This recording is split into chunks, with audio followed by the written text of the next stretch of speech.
അടുത്ത topic relation between torque and angular momentum ആണ്. നമ്മൾ ചെയ്യാൻ പോകുന്നത് relation between torque and angular momentum. Relation between tau and L. Okay, നമ്മുടെ കയ്യിൽ ആംഗുലാർ ആക്സലറേഷൻ്റെ ഇക്വേഷൻ ഉണ്ട്. Angular acceleration alpha is equal to omega 2 minus omega 1/t എന്ന ഒരു ഇക്വേഷൻ നമ്മുടെ കയ്യിലുണ്ട്. ടോർഗിന് ഒരു ഇക്വേഷൻ നമ്മുടെ കയ്യിലുണ്ട്, അത് ഐ ആൽഫയാണ്. ഇനി എന്താ ഞാൻ ചെയ്യാൻ പോണേ? ഇനി ആൽഫയ്ക്ക് പകരം നമ്മൾ ആദ്യം എഴുതിയ ഇക്വേഷൻ കൊണ്ടുകൊടുക്കാൻ പോവുകയാണ്. I into omega 2 minus omega 1/t. ഇത് ഐ ആൽഫ തന്നെയാണ്. ഇനി എന്ത് ചെയ്യാം? ഐ നമുക്ക് ഉള്ളിലേക്ക് എടുത്തിട്ട് മൾട്ടിപ്ലൈ ചെയ്യാം. ഇവിടെ ഐ ഒമേഗ 2 എന്ന് വരും, minus I omega 1 divided by T. Okay, ആരാണ് I omega? Moment of inertia into angular velocity ചെയ്താൽ നമുക്ക് കിട്ടുന്നത് ആംഗുലാർ മൊമെൻറ്റമാണ്. ആംഗുലാർ മൊമെൻറ്റത്തിനെയാണ് നമ്മൾ എൽ എന്ന ലെറ്റർ വെച്ച് കാണിക്കാറ്. Angular momentum. ഐ ഒമേഗ 2 എന്ന് പറയുന്ന ഒമേഗ 2 ആംഗുലാർ വെലോസിറ്റി ആണ്, പക്ഷെ അത് ഫൈനൽ ആംഗുലാർ വെലോസിറ്റി എന്നാണ് നമ്മളതിനെ വിളിക്കാറ്. അപ്പോൾ ഐ ഒമേഗ 2 എന്നതിനെ L2 എന്ന് വിളിക്കാം, final angular momentum. I omega 1നെ L1 എന്ന് വിളിക്കാം, initial angular momentum. L2 minus L1/t ആണ് ടോ. എന്താണ് ഇതിൻ്റെ അർത്ഥം? Final angular momentum minus initial angular momentum divided by T. ഇത് rate of change of momentum അല്ലേ? അപ്പോൾ ടോർക്ക് എന്ന് പറയുന്നത് rate of change of momentum ആണ്.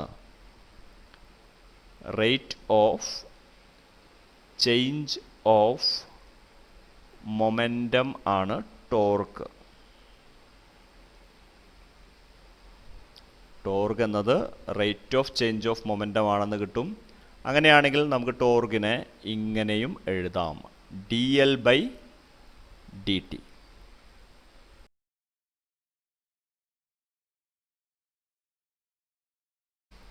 ഇനി നമ്മൾ ചെയ്യാൻ പോകുന്ന topic kinetic energy of a rolling disc ആണ്. Kinetic energy of a rolling disk.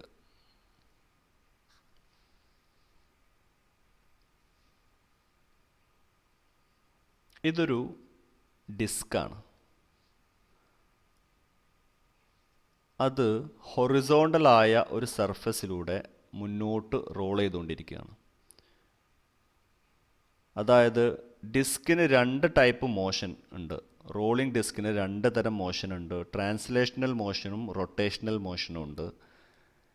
ഈ ഡയറക്ഷനിൽ ഒരു വെലോസിറ്റിയും ഒരു ആംഗുലാർ വെലോസിറ്റിയും റോളിംഗ് ഡിസ്കിനുണ്ട്. അങ്ങനെയാണെങ്കിൽ റോളിംഗ് ഡിസ്കിൻ്റെ സെൻറ്റർ ഇതാണ്. ഇവിടെ നിന്ന് വരച്ച റേഡിയസ് ആണ് ഈ അടയാളപ്പെടുത്തിയിട്ടുള്ളത്. ഡിസ്കിന് ലീനിയർ വെലോസിറ്റിയും ആംഗുലാർ വെലോസിറ്റിയും ഉണ്ട്. അതുകൊണ്ട് തന്നെ ലീനിയർ കൈനറ്റിക് എനർജിയും റൊട്ടേഷണൽ കൈനറ്റിക് എനർജിയും ഒരു റോളിംഗ് ഡിസ്കിനുണ്ടായിരിക്കും. ടോട്ടൽ കൈനറ്റിക് എനർജി കാണാൻ വേണ്ടി നമ്മൾ എന്ത് ചെയ്യേണ്ടി വരും? ഈ രണ്ട് കൈനറ്റിക് എനർജി കൂടി കൂട്ടേണ്ടി വരും. ഏതൊക്കെ? ലീനിയർ കൈനറ്റിക് എനർജിയും റൊട്ടേഷണൽ കൈനറ്റിക് എനർജിയും പരസ്പരം കൂട്ടേണ്ടി വരും. എങ്ങനെയാണ് നമുക്ക് റൊട്ടേഷണൽ കൈനറ്റിക് എനർജി കിട്ടുക എന്ന് നോക്കാം. Rotational kinetic energy is equal to, നമ്മൾ പഠിച്ചിട്ടുണ്ട്, ഇക്വേഷൻ ½ I ω² ആണ്. ഇനി ഐ എന്നത് മൊമെൻ്റ് ഓഫ് ഇനേർഷ്യയാണ്. ഒരു ഡിസ്കിൻ്റെ മൊമെൻ്റ് ഓഫ് ഇനേർഷ്യ mr²/2 ആണ്. About an axis passing through the centre. ഇനി ഒമേഗ എവിടെ നിന്ന് കിട്ടും നോക്കാം. ഒമേഗയും ലീനിയർ വെലോസിറ്റിയും തമ്മിലുള്ള ബന്ധം എന്താണ്? v is equal to r ഒമേഗയാണ്. അങ്ങനെയാണെങ്കിൽ omega is equal to v/r അല്ലേ? അത് റൊട്ടേഷണൽ കൈനറ്റിക് എനർജിയുടെ ഇക്വേഷനിൽ ഇട്ടാൽ എന്താണ് സംഭവിക്കുക? Rotational kinetic energy is equal to half I എന്നതിന് പകരം mr² എന്ന് കൊടുക്കുന്നു, mr²/2 എന്ന് കൊടുക്കുന്നു. ഇനി ഒമേഗ സ്ക്വയറിന് പകരം v²/r² എന്ന് കൊടുക്കുന്നു. എന്താണ് ഇവിടെ സംഭവിക്കുക? ഇവിടെ r²ഉം r² തമ്മിൽ ക്യാൻസൽ ചെയ്തു പോവും. അപ്പോൾ റൊട്ടേഷണൽ കൈനറ്റിക് എനർജി എന്ന് പറഞ്ഞിട്ട് ഇവിടെ നമുക്ക് എന്താണ് കിട്ടുക എന്ന് നോക്കാം. Rotational kinetic energy is equal to m ഇവിടെ മേലെ ബാക്കിയുണ്ട്, v² ബാക്കിയുണ്ട്, ഡിവൈഡഡ് ബൈ 2 × 2 എന്നാണ് ഇവിടെ താഴെ കാണുന്നത്. അത് 4 ആയി മാറും. അപ്പോൾ റൊട്ടേഷണൽ കൈനറ്റിക് എനർജി നമുക്ക് കിട്ടിയിട്ടുണ്ട്.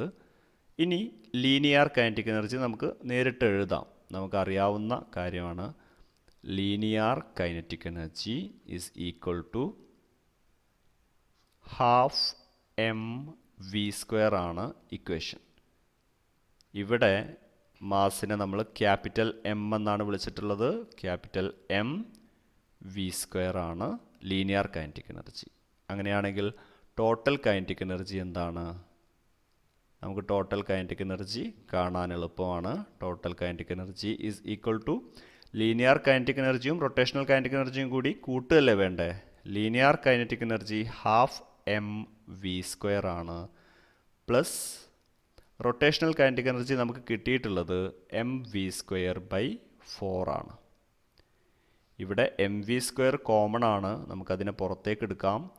mv² ഇൻറ്റു 1/2 പ്ലസ് 1/4 എന്ന് കിട്ടും. ഇത് ചെയ്യുമ്പോഴോ 4 + 2 6/8 എന്നാണ് കിട്ടുക. 6/8 mv² എന്നാണ് കിട്ടുക. നമുക്കിതിനെ 2 വെച്ച് ക്രോസ് ചെയ്ത് കഴിഞ്ഞാൽ ഇവിടെ 3ഉം ഇവിടെ 4ഉം കിട്ടും. അവസാനം ടോട്ടൽ കൈനറ്റിക് എനർജിക്ക് നമുക്കൊരു ഇക്വേഷൻ ഇതാ ഇവിടെ കിട്ടിയിട്ടുണ്ട്. അത് 3/4 mv² ആണ്. ഇതാണ് ഫൈനൽ ഇക്വേഷൻ.